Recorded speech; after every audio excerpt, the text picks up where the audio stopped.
The voice that tells you you're not good enough, you think it's the reason you keep trying. It isn't. It's the reason you can never stop. Most people who carry a harsh inner critic believe, on some level, that it's working for them, that the self-criticism is what keeps them sharp, that if they went easier on themselves, they would get lazy, stop improving, lose their edge. This is one of the most convincing lies the mind tells, and a psychologist named Horney spent decades explaining exactly how it works and why being hard on yourself doesn't make you better. It makes you permanently, structurally, unable to feel like enough. Not because you haven't done enough, because the system was built to make sure you never could. Here is what that voice is actually doing. At some point, usually early, usually in response to an environment that felt uncertain or conditional, a part of you decided that the way to be safe was to become a better version of yourself. Not the version you actually are, with its ordinary limitations and inconsistencies and bad days. A better version. A version that doesn't make those mistakes. A version that handles everything without complaining. A version that is always productive, always kind, always competent, always together. This imagined version, Horney called it the idealized self, became the standard you hold yourself to, not consciously, not as a choice you made. It just became the baseline. The thing you are always measuring yourself against. And here is the problem. The idealized self is not a goal you can reach. It is, by design, always slightly ahead of where you are. Every time you get closer, it moves. Every time you meet one standard, a new one appears. That's not a flaw in the system. That's how the system works.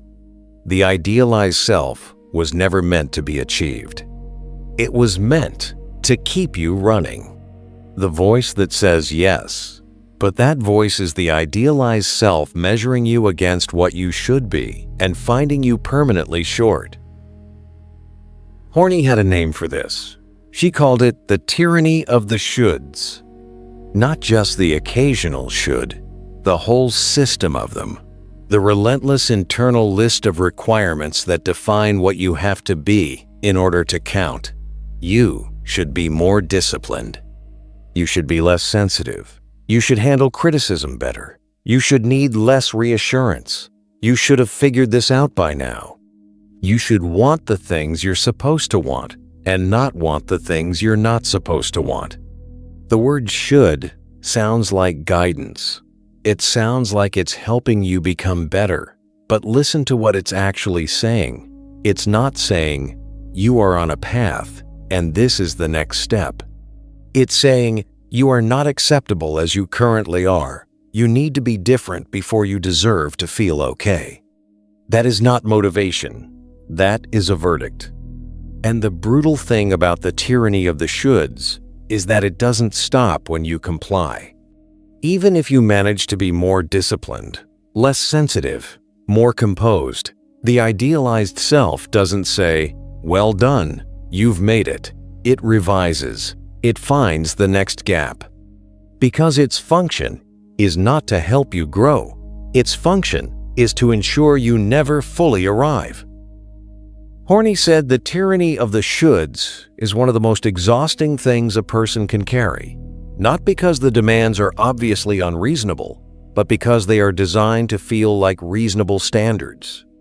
Like you're just trying to be better. Think about your own list, the things you believe you should be by now, not the big life goals, the quieter ones, the ways you should handle things, the emotions you think you shouldn't still be having, the version of yourself you thought you'd be at this point. Leave one of them in the comments, if you're willing. Just one thing you keep telling yourself you should be, that you aren't yet. Subscribe to the Lucid Mind, not to fix yourself, because this is exactly what we're here to sit with together. So why does this happen? Where does the idealized self come from? The short version is this. At some point, being yourself felt risky. Maybe the environment you grew up in had very specific ideas about what was acceptable. Maybe the love you received felt conditional, contingent on being a certain way, achieving a certain standard, not making certain kinds of mistakes. Maybe you learned, accurately, that some versions of you were welcomed and some were not. So you made a deal. Not consciously, you were too young for conscious deals. But implicitly, you made a bargain. If I can just become good enough, I will be safe. If I can just eliminate the flaws, I will be loved. If I can just meet the standard, I will finally be okay.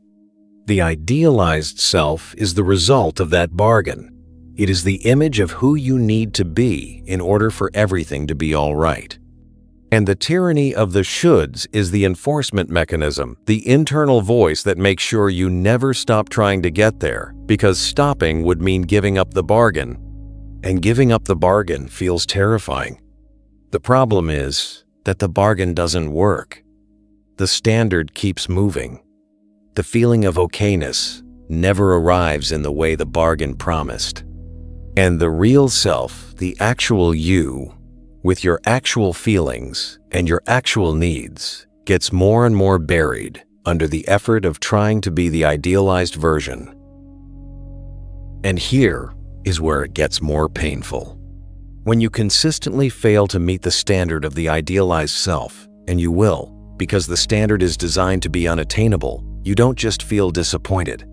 You feel like the failure confirms something about who you actually are. Horney called this the despised self. It's the flip side of the idealized self. If the idealized self is who you should be, the despised self is who you fear you actually are. Lazy, weak, broken, not enough, fundamentally different from the people who seem to have it together. The pendulum swings between the two. When you're performing well, you identify with the idealized self. You feel like you're finally becoming the person you're supposed to be. When you fall short, you collapse into the despised self. You feel like that was the real you all along, and the good periods were the illusion. What gets lost in this oscillation is the real self. The actual person you are, with your genuine strengths and your genuine limitations, with the things you actually care about rather than the things you think you should care about, with your real feelings rather than the feelings you think you're supposed to have. The real self is not the idealized version, and it is not the despised version. It is something more ordinary and more sustainable than either. But it's hard to find when the tyranny of the shoulds keeps demanding that you be something else. The cost of all this is not dramatic. It doesn't announce itself, but it is constant. It is the background tiredness that never quite goes away, the exhaustion of maintaining a performance that the idealized self requires, always being a certain way, never letting certain feelings show, never admitting to certain needs, never acknowledging certain limits. It is the strange emptiness that shows up after achievements. You reach the thing you were working toward, and instead of the relief you expected, there's a moment of blankness, and then the next should appears. The idealized self has already moved on. It is the difficulty with receiving genuine care or praise. When someone says something genuinely kind about you, you deflect it or discount it because it doesn't match the despised self's verdict about who you really are. And part of you is waiting for them to find that out. It is the relationship with your own needs, the sense that having needs is itself a kind of failure, that you should be able to need less, want less, require less from other people, that the real version of you would be more self-sufficient, less affected, harder to destabilize. All of this is the tyranny of the shoulds operating quietly in the background, not as a crisis, just as the constant low-level cost of trying to be something you were never meant to become. Horney did not think this was permanent. She thought people had a genuine capacity for growth, not toward the idealized self, but toward what she called the real self, the actual person underneath the performance. The way through is not to silence the inner voice through willpower. You cannot simply decide to stop hearing the shoulds.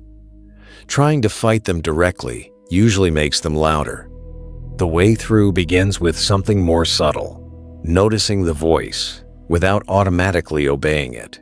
Not with resistance, not with counter-argument, but with a kind of curious distance. Oh, there's the voice again. There's the should. What is it actually demanding right now? Is this a genuine value of mine? Or is this the idealized self moving the goalposts again? This distinction matters. Some standards are genuinely yours. They come from your actual values, your real commitments, the kind of person you actually want to be on your own terms. And some are simply inherited requirements that you have been carrying because they came with the bargain. The difference is usually felt rather than reasoned. Genuine standards, when you meet them, feel like something. There is a sense of alignment, of being more yourself, not less. The tyranny of the shoulds, when you comply with it, never gives you that. You comply, and then it adjusts, and you are already behind again. The practical thing Horney pointed toward is this: pay attention to what the should is actually protecting. When the voice says you should be further along by now, ask, further along toward what exactly? And for whom? Whose idea of far enough are you measuring against? Is there an actual destination? Or is the should just keeping you in a state of permanent inadequacy? When the voice says you should be handling this better, ask, what would handling it better actually look like? And if you were handling it that way, would the voice be satisfied, or would it find the next thing? When the voice says you should need less, want less, feel less, ask, says who? Where did the idea come from that your actual needs are too much? That your actual feelings are a problem to be solved rather than information about your real life?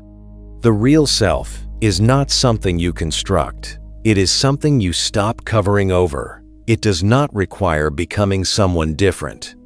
It requires becoming less committed to the idea that who you already are is something that needs to be fixed. This is not a comfortable process. The idealized self does not give up its position easily.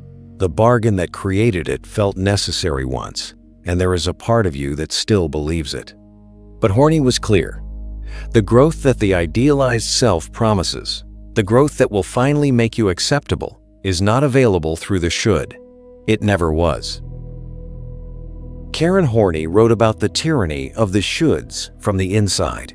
She was not describing a clinical condition in other people. She was describing something she recognized in herself, the particular exhaustion of spending your life trying to close a gap that keeps reopening. What she understood, and what made her such an unusual voice in psychology, was that the inner critic is not actually critical. It is not trying to help you improve. It is trying to keep you safe in the way it learned to keep you safe, by making sure you never stop trying to be different from what you are. The should is not a standard, it is a sentence. And the most important thing you can do with a sentence that was written for someone else's safety and passed down to you as though it were your own is to read it carefully, see it for what it is, and decide whether you still need to live by it. You don't have to be hard on yourself to get better. You never did. Subscribe to The Lucid Mind. Think deeper, live clearer.